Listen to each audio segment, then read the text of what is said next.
Hey everybody, Qroo here. Today we're going to clear up one of the most confusing pairs of words in the Spanish language, and that is qué and cuál. And why is this confusing? Well, we learned early on that qué means what and cuál means which, and we're like, okay, I think I got a handle on this.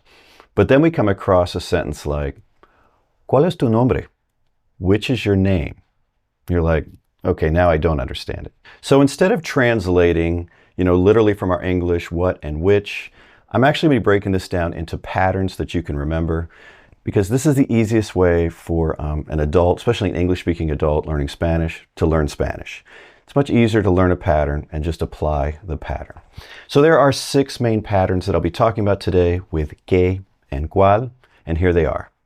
And you don't have to write these down, don't worry. I want you to have a general idea what we're covering before we start to cover it. I like that personally, all right?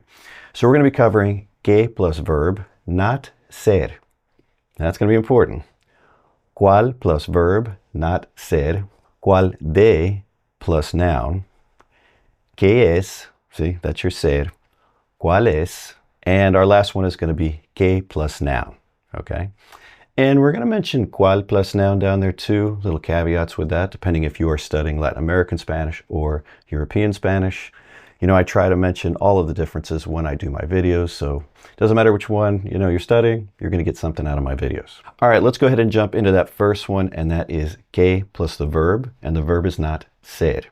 And this one is going to work like English, and this is like what, blah, blah, blah. Like, ¿qué quieres? What do you want? See, that fits our English. What happened? ¿Qué pasó? Well, I should have done the Spanish first. ¿Qué pasó? What happened?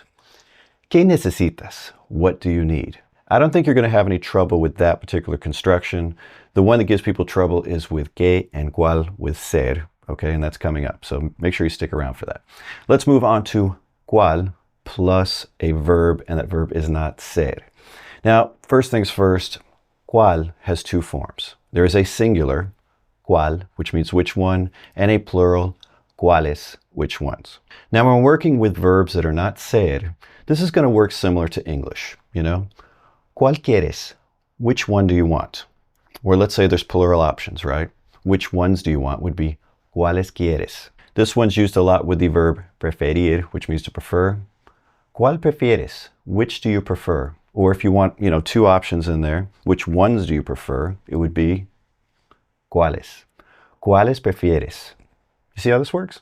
So those are our first 2 patterns, and our third pattern is going to be cuál de or cuáles de, like which ones of, right, plus noun do you want? Let's say you have a stack of books, right? And I'm like, which ones, do you want? Which ones of the books do you want? ¿Cuáles de los libros quieres? Now, if I'm just asking which one of the books, because you're only going to take one of them, I would just use cuál. ¿Cuál de los libros quieres? Now, that's a pretty easy pattern also. In fact, those first 3 patterns, pretty easy, right? I think they fit our English really well. What doesn't is when we're using qué and cuál with the verb ser, like qué es or cuál es. And that is where the confusion is. So that's what we're going to cover next. But before I do, I just want to talk briefly about the sponsor of this video, Lingopie. If you've been watching my videos, you know that I do not recommend very many products and services. I am extremely picky. But I have been recommending Lingopie for years now. I think they are the perfect complement to what I teach. You've got to work on your listening comprehension, and it's a lot easier to do that if you're entertained, and Lingopie is perfect for that. So what Lingopie is a television streaming service to help you learn languages. In our case, we're working on Spanish, but there are a lot of languages that you can look at programming from. My wife uses it for Italian all the time. But since this channel is about Spanish, let's look at this. I can search for programming by country. And this is useful if you're focusing on the Spanish from a particular country. So let's say I'm studying the Spanish from Spain. Now there's a ton of programming that you can watch in here. I have a particular show I really like. Serve and Protect, that is the English translation. Servir y proteger. What can I say? I like cop shows. You do have some options when you're watching the programming. You can have no subtitles or some subtitles on the side. I really recommend keeping them on the side. You can glance at them when you need them. Also, if there's something you don't know, you can click on that word because Lingopie is completely interactive. Now, when you click on something, it is automatically added to your flashcard list so you can practice it later. Another new feature they have is you can practice your pronunciation and get graded by the system. Me enseñaron. Hey, I got 100 out of 100. That's pretty good. So that's Lingopie. You can try it free for 7 days. There's a link to it in the description section of this video and pasted at the top of the comments. All right, so let's jump back into this. And let's get on to the stuff that, gives people trouble. And that is qué and cuál with the verb ser. So we have qué es and cuál es. And here's basically how it breaks down. When you ask qué es, you're asking for a definition of something. And when you ask cuál es, you're asking for specific information.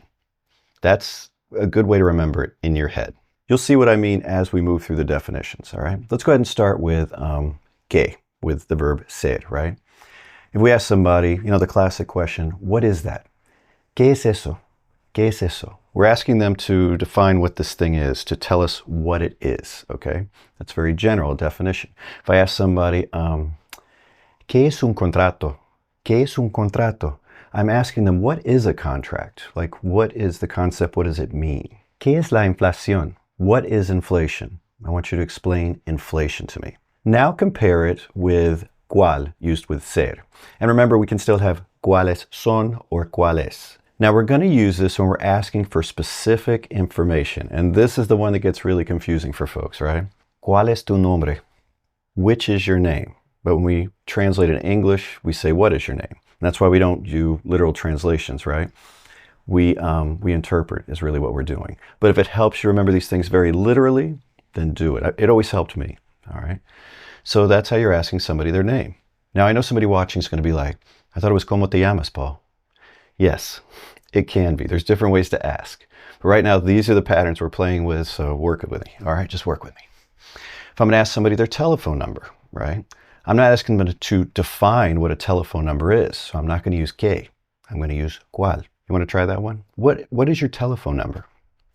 I need a little coffee, so that's how I'm going to segue. ¿Cuál es tu número de teléfono? See? ¿Cuál? What's your address? Not asking you to define what an address is. ¿Cuál es tu dirección? ¿Cuál es tu dirección? So that's not too tough, right? I think you can remember that. So we've already covered 5 patterns, right? The first 3, piece of cake. The next 2, few little things to remember. You've got them. Let's move on to our 6th pattern, and that is qué plus a noun and then our verb. ¿Qué hora es? What time is it? See, we have our little noun in there, so we have qué hora es. What day is it today? You can probably do that one now that you see the pattern. ¿Qué día es hoy? ¿Qué día es hoy? You want to try another one? What movie do you want to see? ¿Qué película quieres ver? ¿Qué película quieres ver? Now, I've talked about this before, that there are differences between Latin American Spanish and European Spanish, and I point those out whenever they come up, and this is going to be one of them, all right? Now, you will see and hear in most of Latin America, you could hear qué or cuál in sentences like this with a noun immediately following. That's not going to be used in Spain, all right? That just sounds wrong in Spain. So in Spain, if you're like, okay, what movie do you want to see? Stick with qué all the time. ¿Qué película quieres ver? But in Latin America, you may hear cuál. ¿Cuál película quieres ver? Which movie you want to see. So it's just something to keep in mind. It's just like English from, the United States and England. The core is the same, but you're going to have some differences in vocabulary choices, the way you phrase things here and there. But, the core is the same. Now, for the purposes of the patterns, I'm just going to keep qué in there. If you use qué, you're going to be safe, no matter where you travel. So if you're looking for a default construction, just, there it is. So I'll pop the patterns back up on the screen. You don't need me to read through them, I'm sure. You can do that while I take a sip of coffee. It's good stuff. Well, that's it for the video. If you enjoyed it, just do me a favor and give it a thumbs up. And until next time, hasta luego.